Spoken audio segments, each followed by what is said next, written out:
सभी देखने वालों को नमस्ते। ओम नमः शिवाय। सबसे पहले तो आपको महाशिवरात्रि की बहुत बहुत शुभकामनाएं। आज की वीडियो में आप जानेंगे कि हमें महाशिवरात्रि के दिन क्या खाना चाहिए, क्या नहीं खाना चाहिए। यदि हमने उपवास लिया है तो क्या नियम होते हैं खाने के, या यदि हमने उपवास भी ना लिया हो ना तब भी कुछ चीज़ें ऐसी होती है, यदि हम उन्हें ना खाएं तो हमें उतना ही लाभ मिलता है जितना कि उपवास लेने से मिलता है। बहुत खास है वीडियो। तो पहले चलते हैं कि क्या नहीं खाना चाहिए। तो नॉन वेज यानी कि मांस, मीट, मछली, किसी भी चीज़ का मांस हो वो हमें बिल्कुल भी नहीं खाना है शिवरात्रि के दिन, या उससे बनी हुई चीज़ें।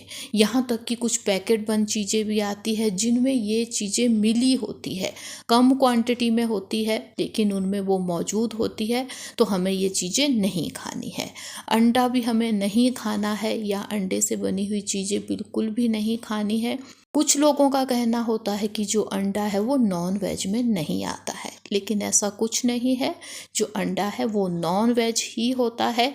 यदि तो आपका उपवास है तब तो ये चीज़ें लाजमी सी बात है कि हमें बिल्कुल खानी तो क्या छूनी भी नहीं है, लेकिन यदि उपवास भी ना लिया है इन्हें मत खाइएगा। तो अब है आगे कुछ नशीली वस्तुएं जिसमें अनेकों नशे आते हैं, जिनमें बहुत मतलब आपके कुछ पीने वाले नशे होते हैं, कुछ इंजेक्शन वाले नशे होते हैं, कुछ टैबलेट में नशे आते हैं, वो हमें बिल्कुल भी नहीं लेना है।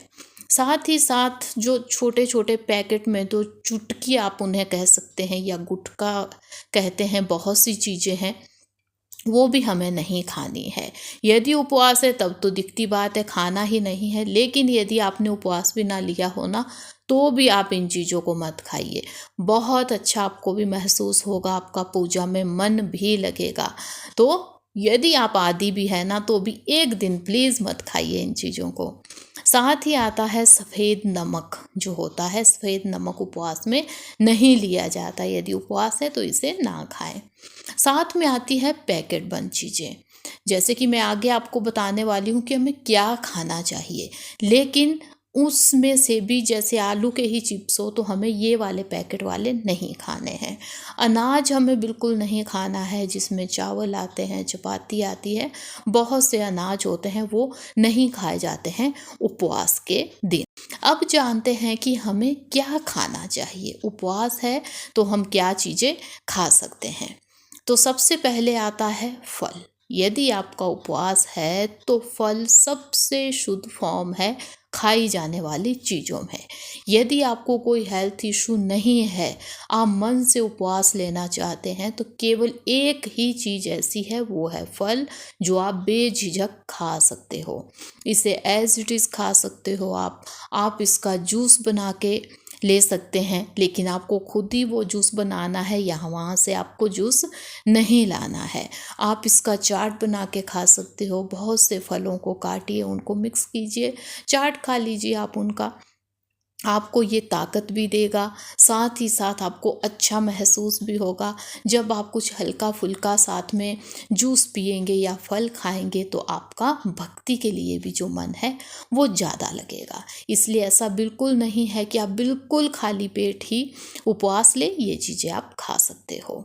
वैसे ही आप जो मेवे होते हैं, जिसमें काजू है, बादाम है, मूंगफली है, मखाना है, ये चीज़ें आती हैं, बहुत से ऐसे मेवे हैं, आप उन्हें भी खा सकते हैं। इसके साथ ही आप दूध भी पी सकते हो। दूध एज इट इज़ पी सकते हैं, कच्चा दूध नहीं पीना है, बस आपको दूध बॉयल कीजिए, उसको आप पी सकते हो। यह दूध से अनेकों चीज़ें बनती है, लेकिन बस ध्यान यही देना है कि खुद ये चीज़ें बनानी है। पैकेट बंद हम कुछ भी नहीं खाएंगे उपवास के दिन, विशेष ध्यान दीजिएगा इन बातों का। इसके साथ ही आलू जो सबसे ज़्यादा उपवास के दिन खाया जाता है, ये भी बहुत शुद्ध फॉर्म है। बेझिझक आप उपवास के दिन जो आलू है उसे खा सकते हैं। आप इसे बॉयल कीजिए, एज इट इज़ वैसे भी खा सकते हैं, आप तड़का लगा के खा सकते हैं। तो यहाँ पे आप इनके चिप्स बना सकते हो खुद अपने, आप इनके चिप्स बनाइए। आप इससे कोई स्नैक्स बना सकते हैं आलूओं से बहुत से पकवान बनते हैं। ये सभी वीडियो आपको मिल जाएगी चैनल पे, तो आइएगा आप। सब कुछ मैंने ये पहले से बनाया है अपने चैनल पे, तो आपको सभी डिशेज़ मिलेगी जो आज मैंने बताई या मैं बताने वाली हूँ। चैनल पे विजिट कीजिएगा इसके लिए। उसके बाद मखाना, जो बहुत ज़्यादा जिसमें कैल्शियम होता है, इसे भी आप उपवास में बेझिझक खा सकते हो, खाना भी चाहिए। यदि आपको कोई हेल्थ इशू है ना, तो ये चीज़ें आपको खानी चाहिए, तभी आपको ताकत मिलेगी उपवास लेने की।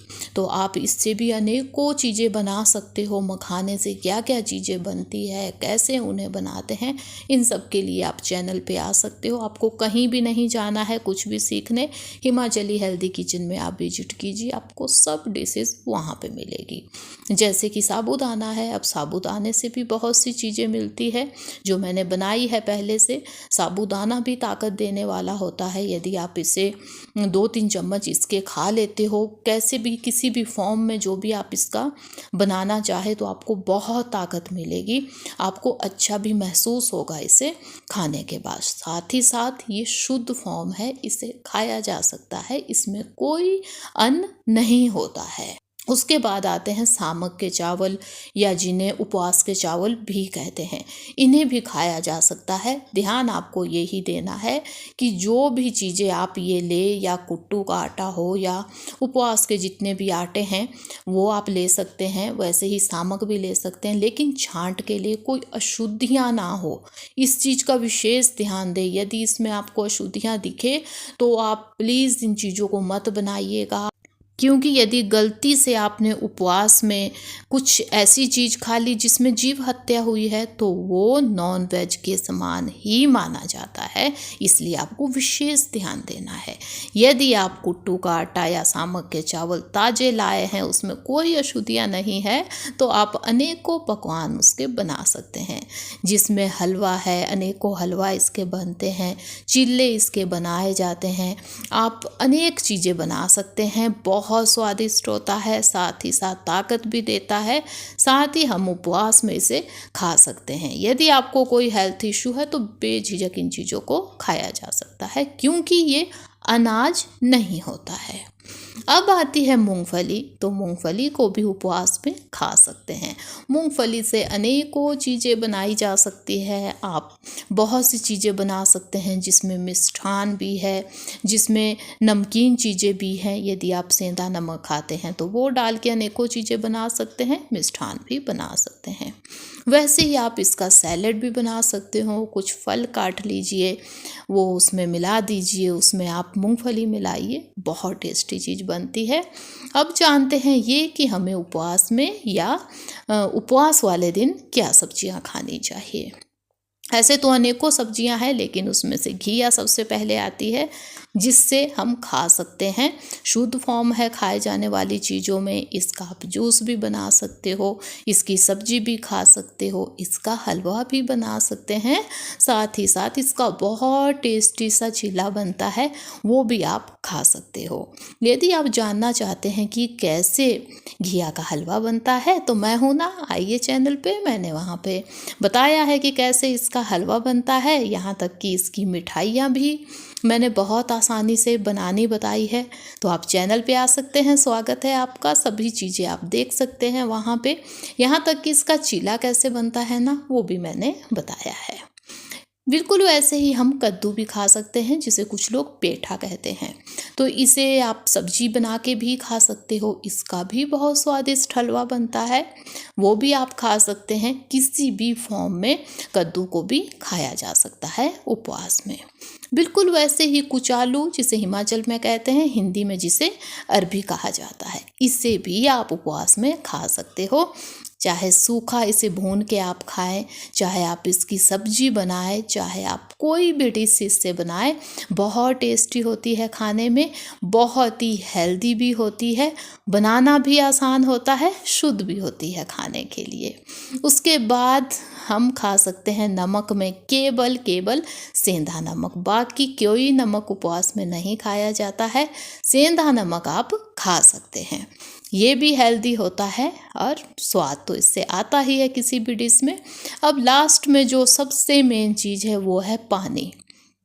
आप केवल फल खा के साथ में कुछ पानी पी के, कुछ पानी क्या मैं कहूँगी बहुत सा पानी यदि आप उपवास के दिन पिए तो आपको ना वीकनेस होगी, ना आपको कोई दिक्कत आएगी। तो जितना हो सके पानी पीजिए उपवास वाले दिन।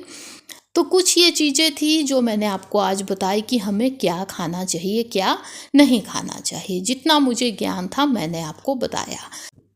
बाकी तो यदि हम सच्चे मन से उपवास लेते हैं, कोई हमसे भूल भी होती है तो भोले बाबा है, नाम ही भोले हैं, तो वो तो हम लोगों की भावनाएं ही देखते हैं। बस आप जब भी बैठे पूजा के लिए तो हाथ जोड़ के भगवान से कहे कि हम आपके नादान बच्चे हैं, हमें पूजा का विधि विधान कुछ भी पता नहीं है, तो यदि कोई गलती हो तो हमें माफ़ कीजिएगा। कहा जाता है कि यदि ऐसा हम कुछ कहते हैं तो यदि हमसे कोई गलती से भी गलती होती है तो हमें उसकी माफ़ी मिल जाती है।